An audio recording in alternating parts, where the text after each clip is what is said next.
இன்றைக்கி ரமலான் டே 5. இன்றைக்கி வந்து பார்த்திங்கன்னா இஃப்தாருக்காக வந்து பார்த்திங்கன்னா முகமது கா சர்பத், அதுக்கப்புறம் வந்து வாட்டர்மெலான் ஜூஸ், அதுக்கப்புறம் வந்து இனிப்பு பப்ஸு, அதுக்கப்புறம் வந்து தயிர் மசாலா பூரி, அதுக்கப்புறம் சன்னா மசாலா, அதுக்கப்புறம் காளான் பப்ஸ் வந்து நம்ம வந்து வாங்கியிருக்கோம். வழக்கம் போல் வந்து பார்த்திங்கன்னா நம்ம வந்து இறைவனை பிரார்த்தனை பண்ணிட்டு அதுக்கப்புறம் வந்து பார்த்திங்கன்னா பேர்த்தம்பழத்தை வச்சு நம்ம வந்து நோன்பு திறந்தாச்சு. இங்கே நம்ம வந்து பார்த்திங்கன்னா இன்றைக்கி வந்து இந்த ஐட்டங்கள்லாம் வந்து சாட் ஐட்டம்லாம் எங்கே வாங்கினோம்னா நம்ம ஐஸ்வர்யா ஹோட்டலில் தான் வாங்கியிருந்தோம். ஸோ இன்றைக்கி இப்போ எப்படி இருக்குது டேஸ்ட் அப்படிங்கிறத பார்க்கலாம். ப்ரோ எதாவது ஃபஸ்ட்டு ட்ரை பண்ணுறியே? நீங்கள் என்ன ப்ரோ எல்லாமே வெஜ்ஜாக கொண்டு வந்துட்டேன், நான்வெஜ் திங்கிறா இருக்குல்ல, வெஜ்ஜில் கொண்டு தெரியுங்க ப்ரோ. நம்மளுக்கு ஆகுமா இதெல்லாம் வெஜ்ஜெலாம்? சும்மா ட்ரை பண்ணி பார்ப்போம். வெஜ் ரசிகர்கள் அது வந்து தயிர் பூரியா? பூரி நீ வந்து இதுன்னு நினச்சிக்க, சிக்கன் நினச்சிக்கிட்டு சாப்பிடு, வேறு என்ன செய்ய? ஆட்டே அது லெக் பீஸு மற்ற பீஸாக வந்துடுச்சு, சாப்பிடு. ஆஹா எப்படி இருக்கு?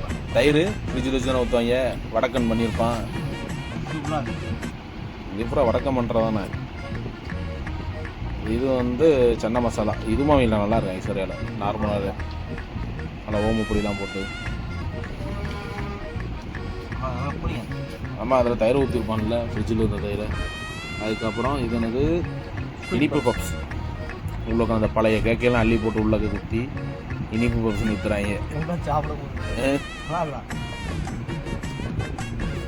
அதுக்கப்புறம் காளான் பப்ஸு காற்று மாதிரி இருக்கோ, அமுக்குங்க புசுக்குண்டு. ஆஹா, நல்லா க்ரன்ச்சியாக இருக்குது. இப்படி தான் இருக்கணும் பப்ஸ்லாம்,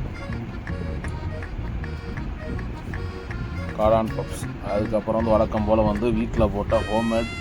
இன்றைக்கி வந்து முகமது கா சர்பத் வந்து போட்டிருக்காப்புல. இது வந்து பாகிஸ்தானில் ஃபேமஸ். அதில் அந்த வாட்டர்மெலன்லாம் போட்டு பண்ணுவாங்க. ரூஹாப்ஸா அந்த இது போட்டு பண்ணுவாங்க. அது பாகிஸ்தானில் கராச்சியில் தான் ப்ராடக்ட் ஆகுது. அது வந்து குடிச்சு பார்த்து சொல்லுங்கள் என்னென்னு.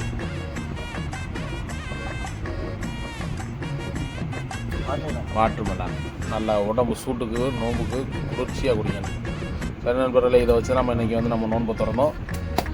நீங்கள் என்ன வச்சு நோன்பு திறந்துங்கிறத கமெண்ட் பாக்ஸில் கமெண்ட் பண்ணுங்கள். வேறு எங்கே வாங்கி நம்ம ட்ரை பண்ணாங்கிறதையும் கமெண்ட் பண்ணுங்கள்.